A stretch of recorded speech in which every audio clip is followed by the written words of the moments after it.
For over 60 years, the Nathaniel Drake Institute for Scientific Anomalies has been the forerunner in physical phenomenon research.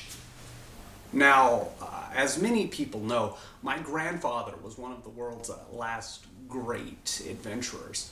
I, like many youths, grew up hearing stories about his search for El Dorado, but it was my grandfather's second adventure that really laid the groundwork for what would become the Institute. After finding a map to the lost fleet of Marco Polo, Nathan Drake found himself in a race to find the Chitimani stone hidden within the gates of the then-thought mythical city, Shambhala.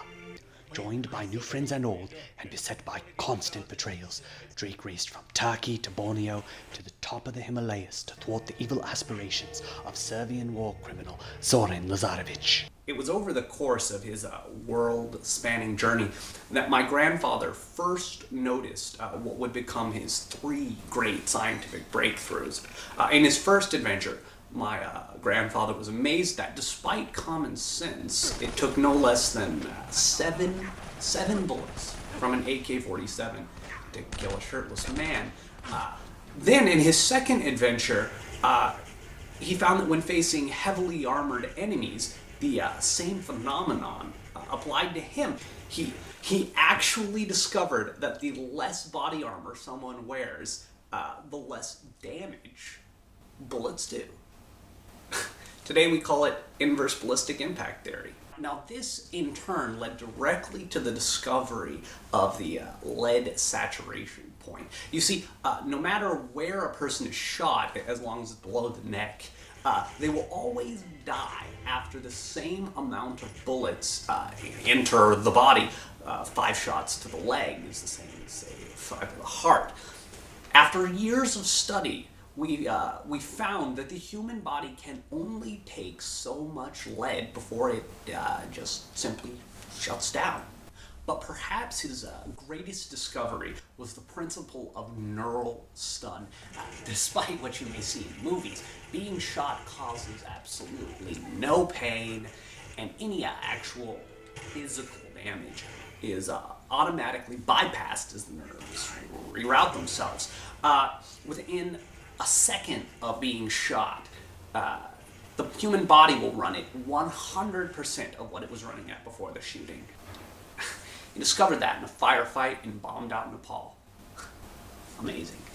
According to first-hand accounts, Drake, along with his friends and enemies, would often test these theories with playful games of capture the flag or by reenacting their past conflicts. Despite these successes, not all of Nathan Drake's theories panned out.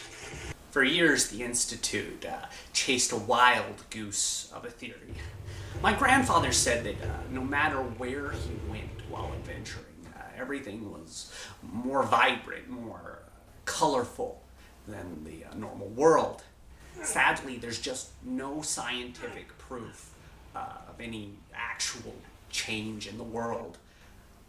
But I like to believe that to him, the world was just more beautiful than what most of us see. Though largely unknown at the time, there is no doubt that Nathan Drake's second adventure had a lasting impact both inside and outside the scientific world.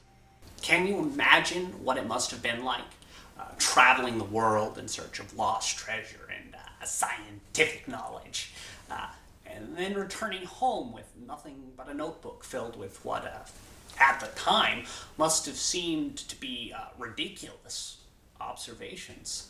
I think it's fair to say that if we compare greats, my grandfather did more for the study of physics than even the late, great Dr. Jones did for archaeology.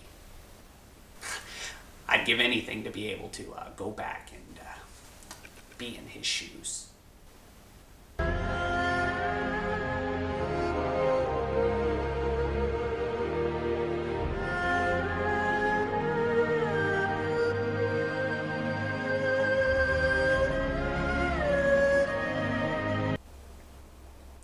Oh, this? This is something very, very near to my heart. You see, my grandfather picked this up in the Himalayas. Geologically, though, it's not very interesting. Granite, with a few flecks of quartz. However, what makes it special to me is that this little rock is my grandfather's first measuring device. No matter where he went in his adventures, he would drop this rock. And despite the amazing physical phenomenon going on all around him, this rock always fell at 10 meters per second squared. Always.